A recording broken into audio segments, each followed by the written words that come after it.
Hello everyone. तो देखिए आज की क्लास स्टार्ट करते हैं। मैंने आपको pair of linear equation in two variable को सॉल्व करने के मेथड बताए हैं। सबसे पहले मैंने आपको किसके बारे में बताया था? एल्जेब्रिक मेथड के बारे में। ठीक है, एल्जेब्रिक मेथड में हमने 3 टाइप्स के मेथड पढ़े थे। सबसे पहले हमने क्या पढ़ा था बच्चों? सबसे पहले हमने पढ़ा था सब्स्टिट्यूशन मेथड। उसके बाद हमने क्या पढ़ा था? सब्स्टिट्यूशन के बाद हमने पढ़ा था elimination by equating the coefficient. फिर उसके बाद हमने क्या पढ़ा था?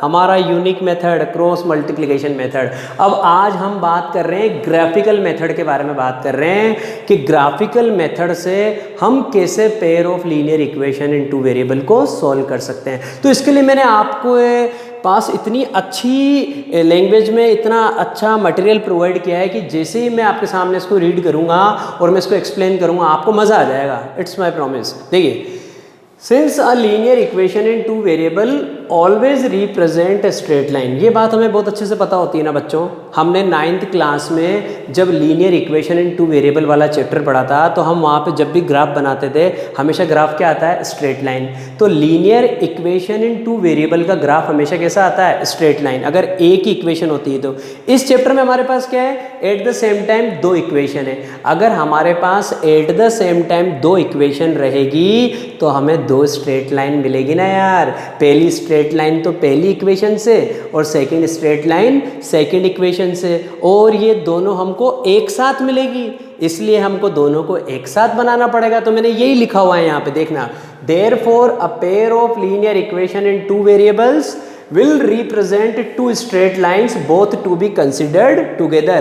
लेकिन हमें कार्टेशियन प्लेन में जब हम ग्राफ पेपर पे हमारा ग्राफ बनाएंगे तो दोनों को एक साथ ही रिप्रेजेंट करना पड़ेगा ना, क्योंकि हमें तो पेयर दे रखा है। पेयर दे रखा है तो जो फर्स्ट इक्वेशन है उसका ग्राफ, फिर जो सेकंड इक्वेशन है उसका ग्राफ। तो हमारे पास यहाँ पे क्या होता है? हमारे पास यहाँ पे 3 पॉसिबिलिटी बन सकती है। इतना शानदार मज़ा आएगा जब भी आप कार्टेशियन प्लेन में 2 स्ट्रेट लाइन एक साथ ड्रॉ करेंगे तो उन दोनों स्ट्रेट लाइन के बारे में आप एट द सेम टाइम ये कह सकते हैं कि 3 में से एक सिचुएशन आपके पास आएगी। तो देखिए, but we know that given 2 lines in a plane can have only one of the 3 possibilities. 3 में से सिर्फ एक ही पॉसिबिलिटी रहेगी। पहली पॉसिबिलिटी क्या है? Lines are intersecting. हो सकता है दोनों लाइंस एक दूसरे को क्या कर दे?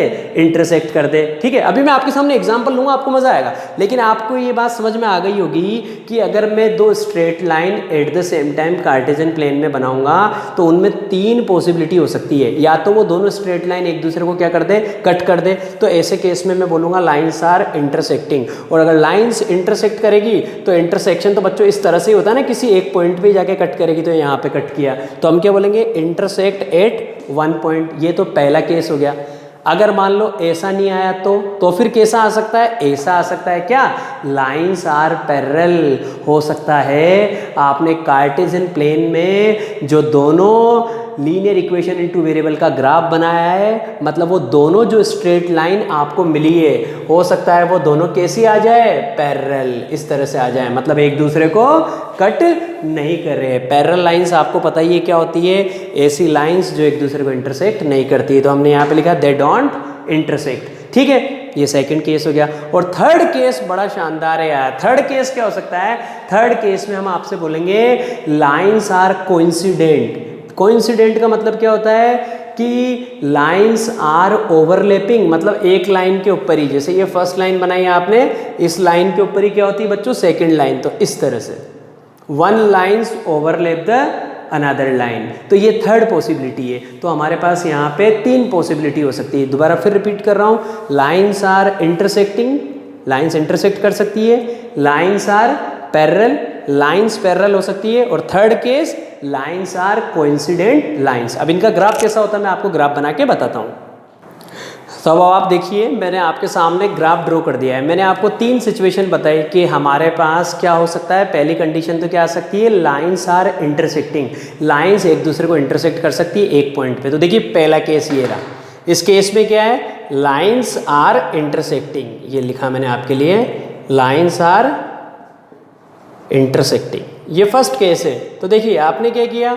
आपने सबसे पहले कार्टेशियन प्लेन बनाया। ये कार्टेशियन प्लेन बनाया, ये आपकी एक्स एक्सिस है, ये आपकी वाई एक्सिस है। ये दोनों का पॉइंट ऑफ इंटरसेक्शन है ओरिजिन। अब देखिए ये मैंने आपके सामने एक सिर्फ एग्जांपल लिया है। जैसे आपने फर्स्ट इक्वेशन का ग्राफ बनाया a1x plus b1y plus c1 equal to 0, आएगा तो स्ट्रेट लाइन ही। सपोज वो ये एक स्ट्रेट लाइन ये, ठीक है। अब आपने सेकंड इक्वेशन का ग्राफ बनाया, वो भी क्या आएगा, स्ट्रेट लाइन। तो हो सकता है वो ग्राफ इस तरह से आया, तो दोनों स्ट्रेट लाइन ने एक दूसरे को कहाँ पे कट किया, इस वाले पॉइंट पे कट किया। इस पॉइंट को हम बोलते हैं बच्चों सॉल्यूशन पॉइंट। मतलब इस पॉइंट का जो x कोऑर्डिनेट होगा वो तो है x की वैल्यू, और इस पॉइंट का जो y कोऑर्डिनेट होगा वो है y की वैल्यू। और इस केस में आपको क्या मिलता है, यूनिक सॉल्यूशन, एक ही सॉल्यूशन आपको मिलेगा। क्यों? क्योंकि एक ही पॉइंट पे इंटरसेक्ट कर रहे हैं। तो पहला केस आपके पास ये हो सकता है, कब, जब लाइंस इंटरसेक्ट करती है। सेकंड केस पे आ जाइए आप। अब की बार मैंने वापस वही कार्टेशियन प्लेन बनाया, फर्स्ट इक्वेशन का ग्राफ ड्रॉ किया, ये रही मेरी फर्स्ट इक्वेशन, इसका ग्राफ क्या आ गया, स्ट्रेट लाइन।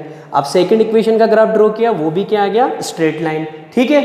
अब इस बार ग्राफ कैसा आ रहा है मेरे पास, टू लाइन्स आर पैरेलल, मतलब ये दोनों लाइन एक दूसरे को इंटरसेक्ट नहीं कर रही है। अगर लाइन्स एक दूसरे को इंटरसेक्ट नहीं कर रही है ना, तो फिर मैं कैसे बताऊंगा कि सॉल्यूशन क्या आएगा। क्यों? क्योंकि पिछली बार तो यहाँ पे कट किया था, तो मैंने क्या बोला था, मैंने बोला था यार इस पॉइंट पे कट कर रही है दोनों लाइन्स, इसका मतलब इस वाले पॉइंट का x कोऑर्डिनेट x की वैल्यू और y कोऑर्डिनेट y की वैल्यू, तो x और y दोनों की वैल्यू निकल गई। यहाँ पे हम क्या बोलेंगे, अरे भैया यहाँ तो यार कुछ भी समझ में नहीं आ रहा। क्यों? क्योंकि ग्राफ ही क्या आ गया, पैरेलल लाइंस, इसका मतलब नो सॉल्यूशन, कोई भी सॉल्यूशन नहीं आएगा। आई कि नहीं आई बात समझ में? तो जब लाइंस कैसी होती है, इंटरसेक्टिंग, तो ऐसे केस में क्या आता है बच्चों, यूनिक सॉल्यूशन, मतलब एक सॉल्यूशन मिलेगा। और जब लाइंस क्या होती है बच्चों, पैरेलल, सेकंड केस में हमने क्या बोला, लाइंस आर पैरेलल। अगर लाइंस क्या होती है, पैरेलल, तो ऐसी कंडीशन में हमको कोई भी सॉल्यूशन नहीं मिलता है, तो हम क्या बोलते हैं, नो सॉल्यूशन। फर्स्ट केस हो गया, सेकंड केस हो गया, थर्ड केस भी आपके लिए तैयार है। थर्ड केस में वापस वही आपने क्या किया, कार्टेशियन प्लेन बनाया। आपकी बार क्या किया आपने, फर्स्ट इक्वेशन का ग्राफ ड्रॉ किया, वो आई स्ट्रेट लाइन। सेकंड इक्वेशन का भी ग्राफ ड्रॉ किया, वो भी आई स्ट्रेट लाइन। लेकिन अब की बार क्या हुआ, उसने इसको कोइंसाइड कर दिया, मतलब फर्स्ट लाइन के ऊपर सेकंड लाइन क्या हो गई, ओवरलैप हो गई। तो इसका मतलब क्या हुआ कि हर बार कट कर रही है सेकंड लाइन फर्स्ट लाइन को, कंटिन्यूअसली कट कर रही है, यहाँ पे भी कट कर रही है, यहाँ पे भी कट कर रही है, यहाँ पे भी कट कर रही है, यहाँ पे भी कट कर रही है, मतलब बार बार कट किए जा रही है। क्यों? क्योंकि उसी के ऊपर वो आ गई, तो उसी के ऊपर ओवरलैप कर रही है, तो क्या कर रही है, इनफाइनाइट टाइम्स इंटरसेक्ट कर रही है। तो हम यहाँ पे क्या बोलते हैं, इनफाइनाइटली मेनी सॉल्यूशन, ये कंडीशन होती है।